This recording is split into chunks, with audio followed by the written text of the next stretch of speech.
is David Cameron.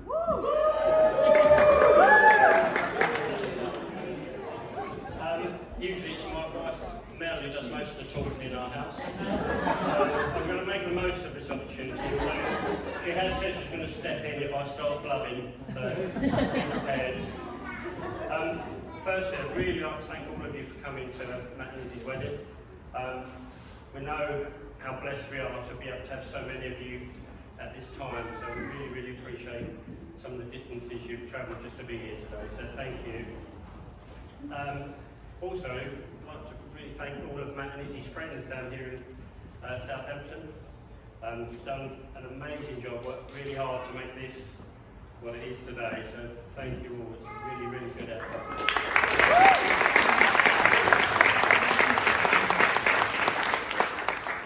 I can't thank you individually because my recall of names is absolutely shocking, so you'll have to forgive me. At least I've learned this one. I have been truly blessed. I have two beautiful daughters, a bride today and one was a bridesmaid.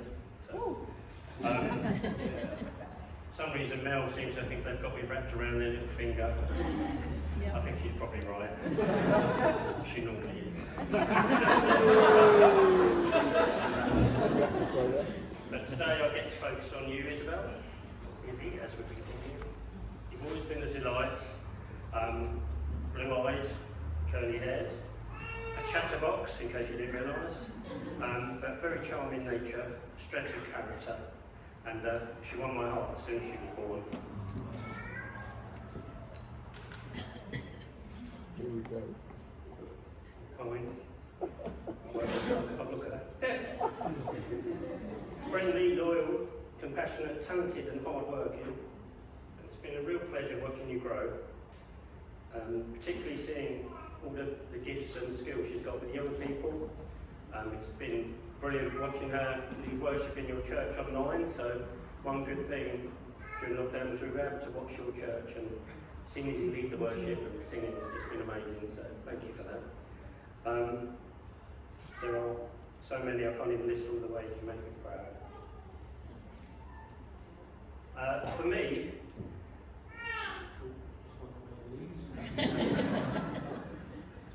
loving people has always meant serving them to the best of my ability, and I've always tried my best to support you and encourage you, and I always try and say yes first whenever possible. I said yes to the nightly reads of Giraffes Can't Dance, which was one of her favourites, and I think it was actually one of mine as well. It's about a giraffe called Gerald who learned to dance even though his knees were awfully bandy and his legs were rather thin. We won't look at anyone there. I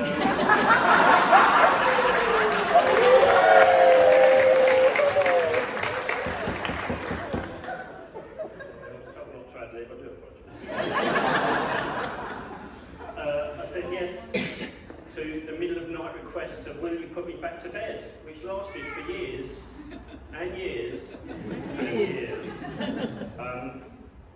Mum gave her a talk that she didn't want to be woken up in the night because when Mum is tired, Mum gets a bit grumpy. And it took a couple of weeks from Mel to realise that her talk hadn't been the triumphant success she thought it was. So she'd been getting me up instead. I said yes to chaperoning you and your friends. To more boy band concerts than pride really allows me to admit.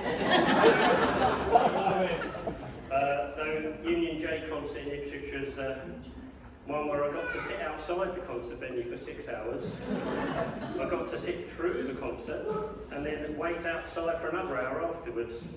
But it was all worth it because she was able to meet the band after and got a kiss from one of them that she did like. So the tears on the way home were from joy and not from sadness, so that was really good. So I've said yes to theme parks, down and daughter shopping trips, and of course the ultimate, and I'm sure a lot of you dads will know, will get used to dad's taxis for her and multiple friends. And as I said earlier, trying to remember who they were was pointless, but Izzy did make sure I knew where they lived.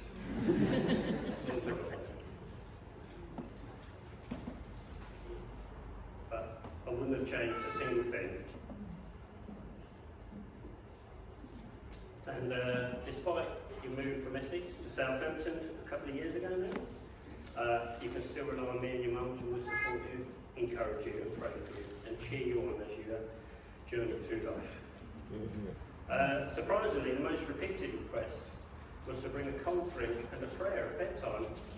And this continued right up until she did leave for KCC. It was a privilege.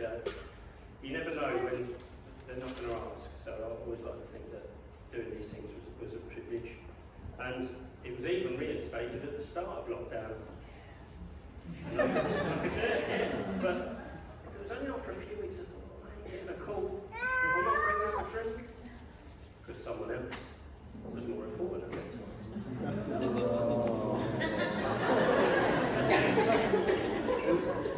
So, you know who that is. So, Matt, our very first meeting was very brief. I'll call it our second meeting, but on the day the government announced during lockdown that you could now meet one person from another household for a walk outside, he drove 2.5 hours to Essex for a 1.5 hour socially distanced walk around the town. In that process, he did manage to bump into his Welsh granddad, who then had to take him to meet Grandma. They weren't all that socially distanced.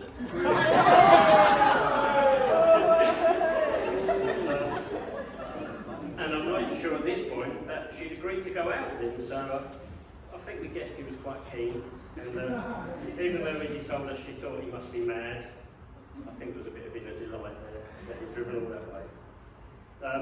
The first time I met Matt was at a youth culture event before this, and unfortunately I was standing behind him in a queue and he was looking at the t-shirts, and I did tease him about the size of his guns. On that call, I think my point was.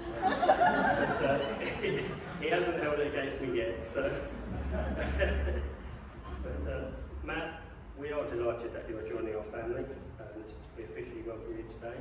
It's been great to watch how happy you make Izzy feel, how happy you make her, how you treat her really well. And we've seen how well you work together as well. I think in the talk today that it was mentioned how well they work together. They both like working with young people, and they seem to be encouraging one another in their faiths as well as their normal lives. So it's really good to see. And you've heard this already today as well, but it's something I believe in, and I've learned over the years that love is not just that wonderful emotional feeling that two people share, but it's also a choice we make each day as we get up, that we choose to put on love that day. The person you love is there, and you choose to love them that day, each day. Choose to love. And it's the many decisions that you make each and every day of your lives together. You both have all the love and support of two wonderful families and a fabulous network of friends. And as you start on your journey into married life, but most importantly, you know God, who has shown us what it really looks like to love, who is always with you. So I'd like to share a blessing before the toast. The Lord bless you and keep you. The Lord make his face shine on you and be gracious to you. The Lord turn his face towards you and give you peace. If you'd like to raise your glasses. To Izzy and Matt. Izzy and Matt.